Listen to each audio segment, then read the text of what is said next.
আসসালামু আলাইকুম। সরকার বিভিন্ন শ্রেণীর মানুষকে বিভিন্ন ধরনের ভাতা দিয়ে থাকে। চলতি 2024-25 বাজেটের কোন কোন ভাতা চলমান থাকবে এবং কোন কোন ভাতা বন্ধ হয়ে যাবে তার একটি তালিকা আমরা জেনে নেই। এর আগে আপনি যদি আমাদের চ্যানেলে নতুন হয়ে থাকেন তাহলে চ্যানেলটি সাবস্ক্রাইব করে আমাদের পাশেই থাকুন।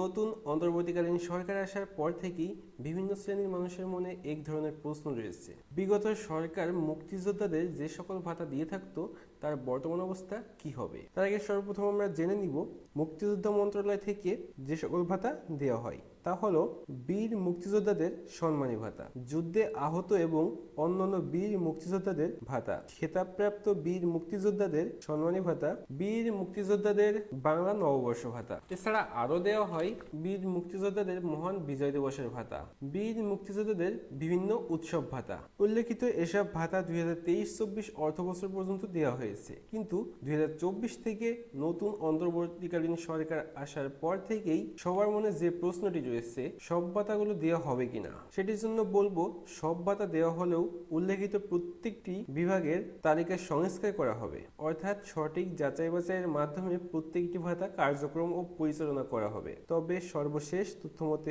আপাতত কোনো ভাতা এখনো বন্ধ হচ্ছে না।